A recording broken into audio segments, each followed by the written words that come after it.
untuk belajar dan beraktivitas. Oke. Nih, udah, yuk. Tadi sudah sehat atau sakit? Semuanya sehat. Bersyukur anak-anak dianugerahi dengan kesehatan oleh Tuhan. Lalu, apa yang kamu rasakan sekarang? Happy. Resah? Sedih? Ceria. Apa yang kamu rasakan? Ada yang ceria.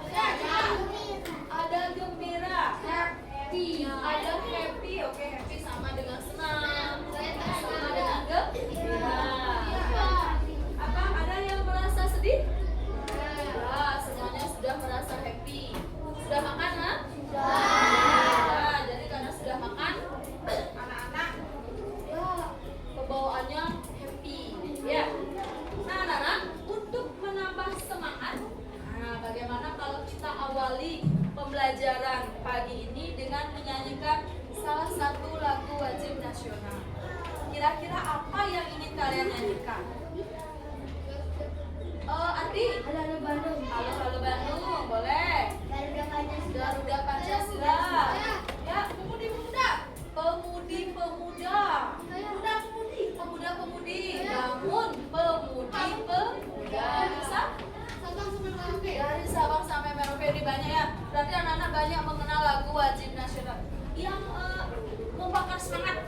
Oke, yang mungkin kita pilih yang tidak terlalu panjang. Apa ya? Boleh. Gimana? Aduh. Oke, ayo. Kalau gitu semuanya berdiri. Menyanyikan lagu Garuda Pancasila. Bagaimana? Ada yang mau memimpin? Apa langsung Ibu? Oh ya, ayo. Nyanyikan untuk menambah semangat kalian. 1, 2, 3. Garuda Pancasila,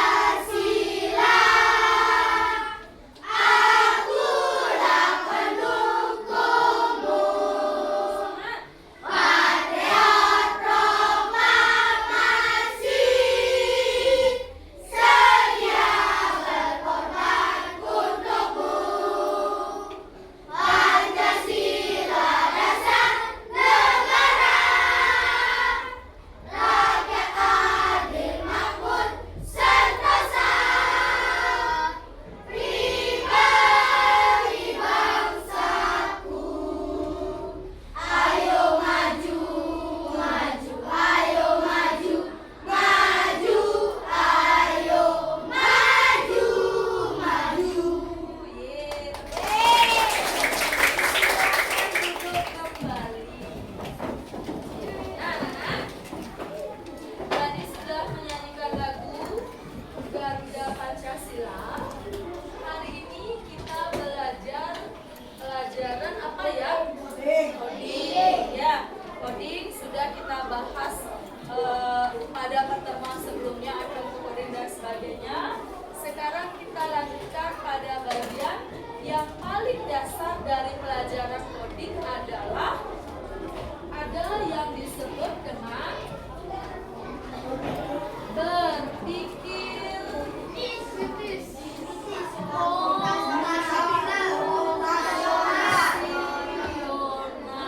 Ya, jadi kita akan berpikir belajar tentang cara berpikir komputasional. Nah, kira-kira kalau mendengar kata komputasional, maka kata ini merujuk pada kata apa?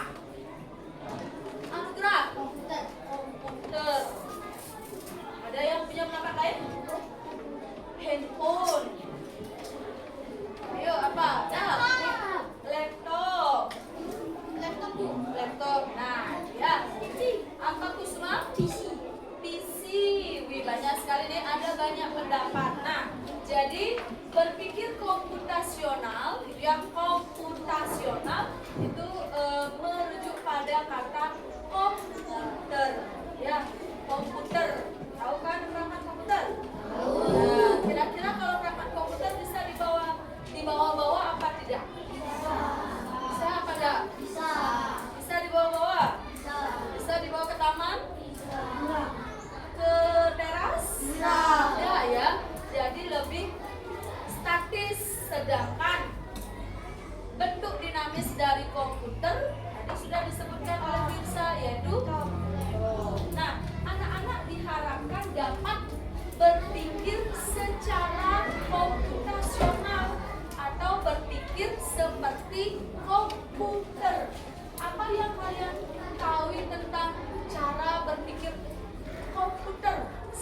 seperti komputer. Nah, kira-kira kalau anak-anak dengar kata komputer, apa yang ada di pikiran kalian? Canggih, betul kata Kusuma. Ayo, selain canggih, ada yang punya pendapat? Efektif, bisa. Yuk. Apalagi canggih, efektif. Bisa juga tergolong pintar. Nah, jadi dengan berpikir komputasional, kan gitu ya, anak-anak diharapkan dapat meniru pola komputer dalam menyelesaikan masalah sehari-hari, yaitu berpikirnya secara cepat, apa Ben? Kritis. Tadi apa?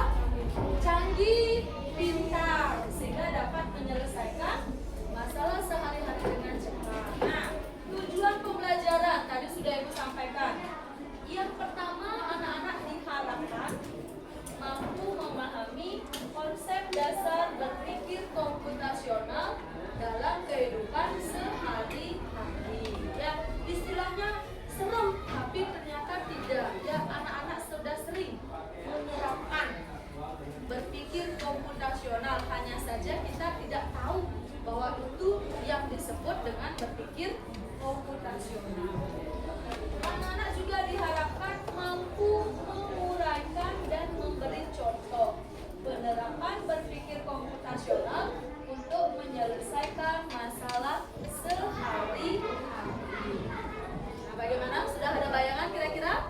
Ya, jadi anak-anak akan diajak untuk berpikir komputasional agar dapat menyelesaikan masalah sehari-hari seperti komputer dengan cepat, efektif, pintar.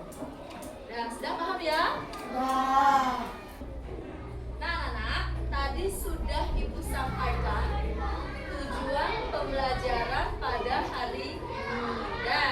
Sudah diingat? Berikutnya adalah ini ya. Jadi apakah kalian tahu gambar-gambar ini? Tahu. Oke. Kira-kira ini lambang dari apa? Ya. Dekoris semangat sekali ya, Dek. YouTube. Ini kayak dekoris pengguna YouTube nih. Siapa lagi yang belum ya? Juana. TikTok. Oke. Widya. WhatsApp. Rangga. Gojek. Desta.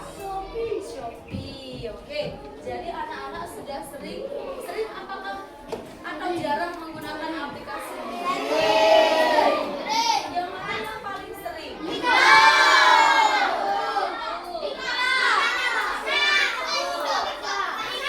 Bagi yang suka berbelanja bisa menggunakan Shopee. Bagi yang mau mengirim pesan, bagi yang mau menonton hiburan, YouTube. Bisa juga TikTok. Bagi yang suka joget-joget, mengikuti tren, join the trend, kalian pilih yang mana? Bagi yang mau bepergian, yang paling jarang kalian gunakan yang mana? Kenapa? Kenapa jarang naik Gojek? Karena sudah punya motor kata Jana. Oh, tidak bisa memesan atau belum bisa menggunakan aplikasinya. Kemudian mungkin karena di daerah kita, kata Jona benar ya, sudah hampir semuanya punya sepeda motor. Kemudian mau pergi kemana-mana juga tidak macet, sehingga yang paling jarang atau mungkin tidak pernah kita gunakan adalah ya, aplikasi Gojek. Nah, bayangkan seandainya kalian bisa membuat ya aplikasi seperti yang ada di papan gambar tersebut, apa yang kamu rasakan? Senang. Jadi bangga, gembira, yuk. Oke? Terharu. Terharu.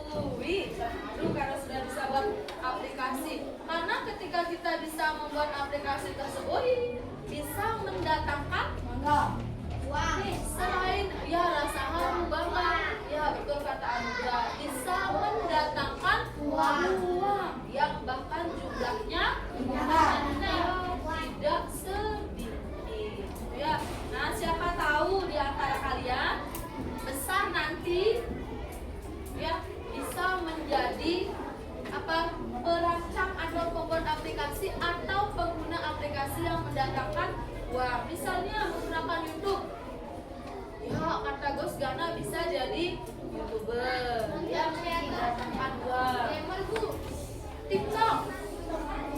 TikTokers. Nah, jadi dari aplikasi ini selain bisa mendapatkan hiburan atau keperluan lainnya, kalian juga bisa mendatangkan uang. Agar lebih memahami apa itu pembelajaran berpikir komputasional, Ibu ajak anak-anak untuk menyaksikan video ya tentang berpikir komputasional sehingga kalian memiliki gambaran yang konkret. Kemudian nanti bisa berdiskusi dengan teman-teman. Ya? Kita simak videonya bersama-sama. Computational thinking. Hai teman kita, Silakan dilihat coba di tebak apa simak artinya dengan baik. computational thinking atau berpikir komputasional? Adakah yang bermata jeli dan melihat kata komputasional di sini? Jadi mungkin ada hubungannya dengan komputer ya? Iya, betul sekali. Jempol buat kamu yang sudah menebak dengan benar. Berpikir komputasional adalah proses berpikir untuk menyelesaikan masalah dengan efektif dan efisien. Dalam ilmu komputer, proses berpikir ini dilakukan sebelum mulai menulis coding atau pemrograman. Jika sudah direncanakan dengan baik, maka coding yang ditulis akan sesuai dengan kebutuhan dan dapat diselesaikan dengan cepat dan tepat.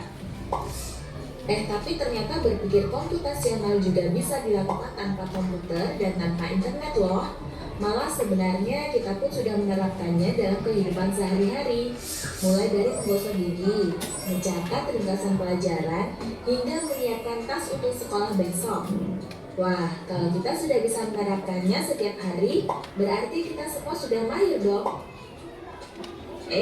Belum tentu. Contoh-contoh tadi kan menerapkan berpikir komputasional pada masalah yang sederhana. Masih banyak nih masalah yang lebih kompleks, seperti misalnya mengatur keuangan bulanan, apa yang harus dilakukan kalau kamu tersesat di tempat baru, hingga memilih jurusan dan karir.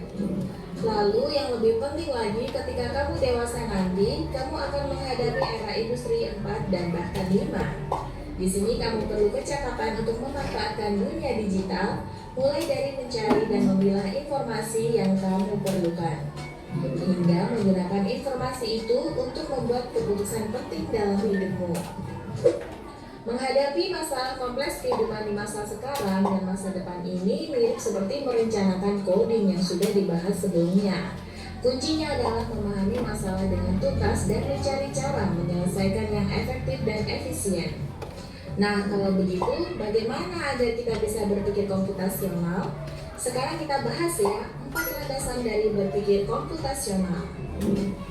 Yang pertama, dekomposisi. Dekomposisi artinya membagi masalah kompleks ke bagian yang lebih kecil agar mudah diselesaikan. Misalnya, kamu ditunjuk jadi ketua panitia lomba 17-an. Maka, untuk memudahkan pelaksanaan, kamu bisa menunjuk panitia bagian acara, konsumsi, publikasi, keamanan, dan lainnya. Yang kedua, pengenalan pola. Artinya mencari kesamaan dan pola di antara bagian-bagian masalah kompleks yang sudah dipecah. Misalnya, kamu hendak melipat dan menyimpan jemuran di rumah, maka kamu perlu bisa mengenali jemuran milik ayah, ibu, kamu, adik, dan milik bersama seperti spray, handuk, dan lainnya.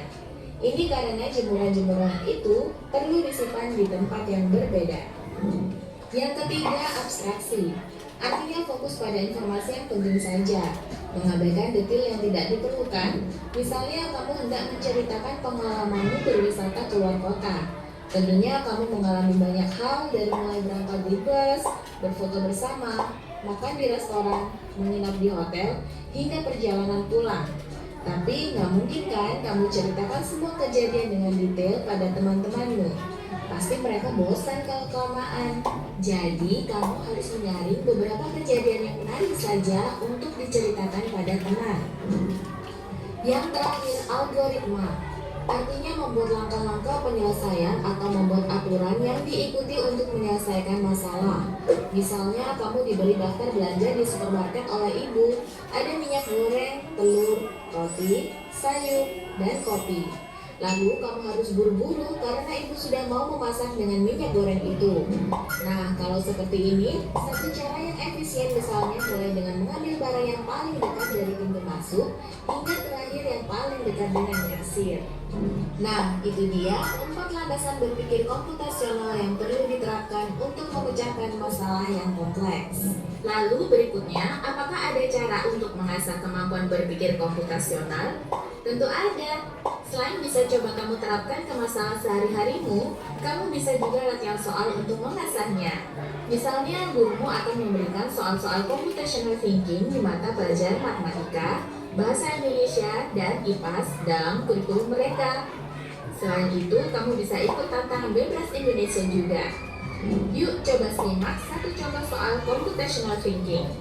Dalam Sudah disimak videonya? Tadi sudah dijelaskan tentang berpikir komputasional, kemudian landasan-landasan dalam berpikir komputasional. Ada berapa? Yuk, siapa bisa?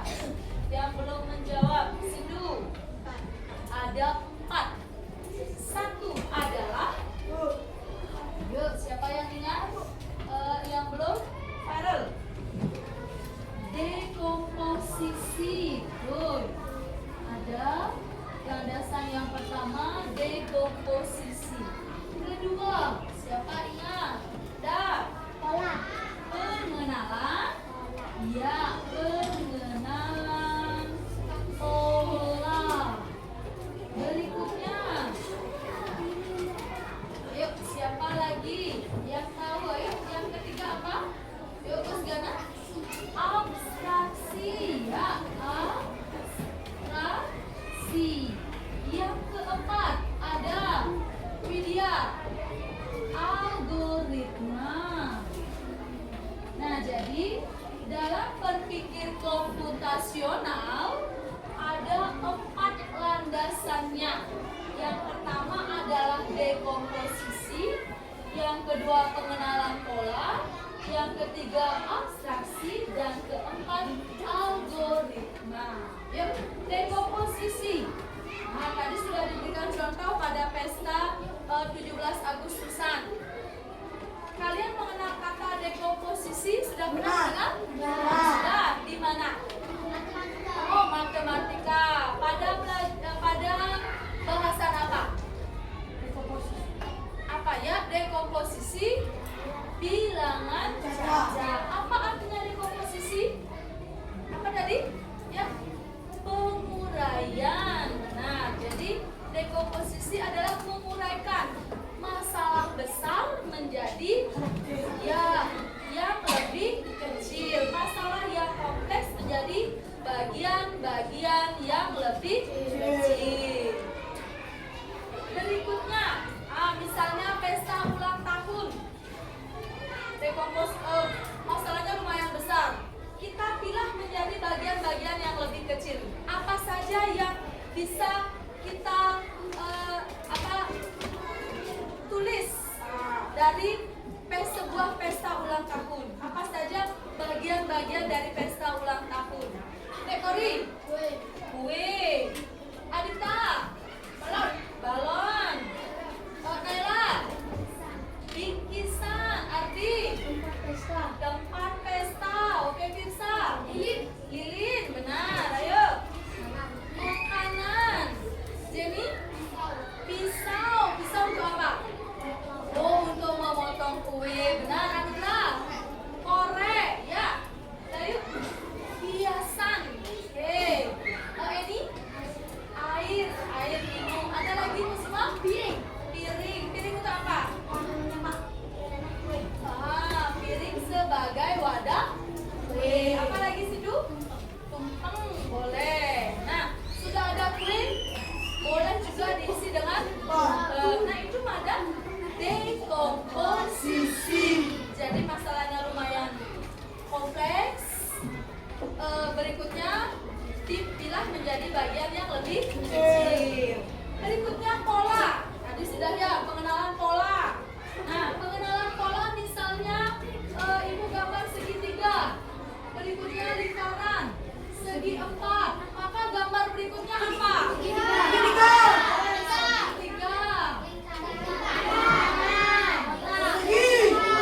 Segi atau segi 4. Begini seterusnya. Ya, itu disebut dengan pengenalan pola. Kemudian abstraksi, mengabaikan hal-hal yang tidak penting. Seperti pesta ulang tahun, apa yang perlu diabaikan? Nah, misalnya berapa bayar parkir pada saat kita mengambil kue, perlu diperhitungkan nggak? Bisa, ya. Nah, apa lagi ya? Make up-nya diabaikan? Ya. Diambil, itu hal yang penting. Atau mungkin buat numpang, berapa harga berasnya? Mungkin bisa diabaikan. Ya. Oke. Berikutnya algoritma. Nah, algoritma menyusun langkah-langkah secara urut. Nah, pernahkah kalian membuat pop mie? Menjadi kopi yang lezat? Oke, jadi apa langkah yang bisa kalian ambil? Buka kopi. Buka pop mie.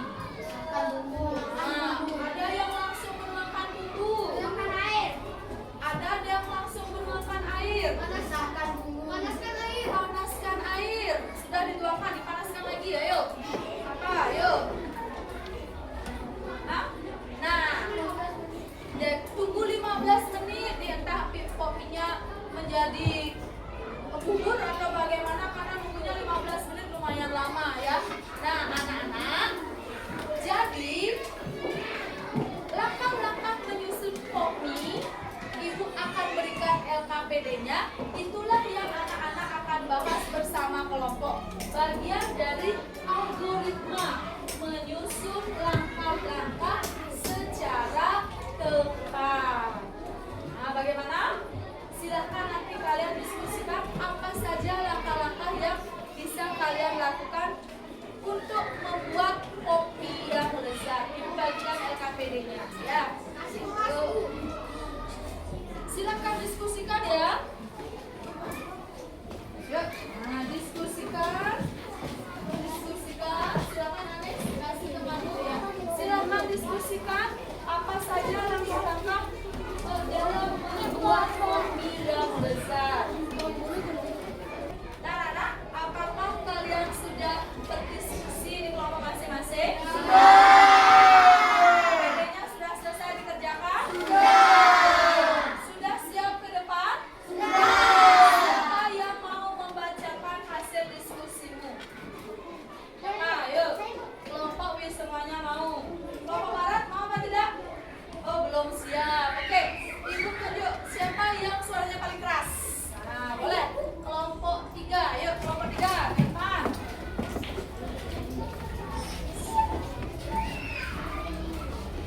Nah, kelompok 3 akan membacakan hasil diskusinya. Oke, siapa yang mau menyampaikan pendahuluan dulu? Nanti yuk, silakan. Perkenalkan, kami dari kelompok 3 akan menyampaikan hasil diskusi kita. Saya Adi dan teman saya Oka dan Ina, Ibu Desi dan Naila. Nah, siapa yang membacakan? Ayo. Oke, silakan Pak. Cara membuat kopi yang lezat. Oke, suaranya dikeraskan. 1. Buka kemasan kopi lalu pisahkan bumbu beserta garpunya. 2. Masukkan bumbu dan minyaknya. 3. Tuangkan air panas secukupnya.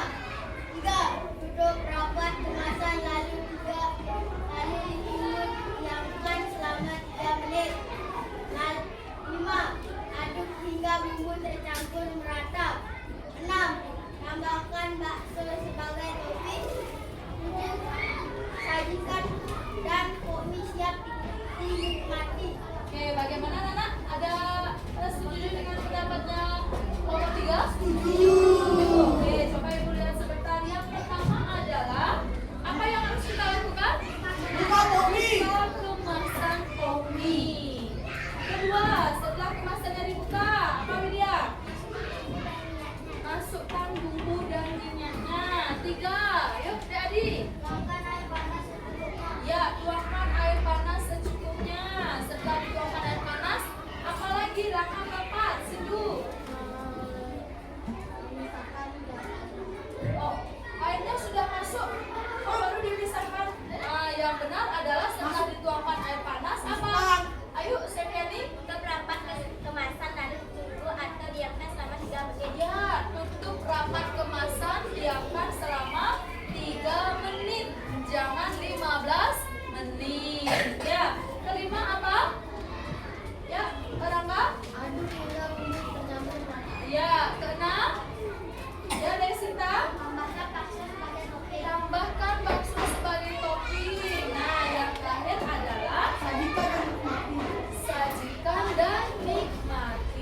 Jadi langkah-langkah yang sudah dibacakan oleh kelompok 3 ini sudah benar mengurutkan cara membuat pop mie sehingga pop mie itu menjadi pop mie yang besar.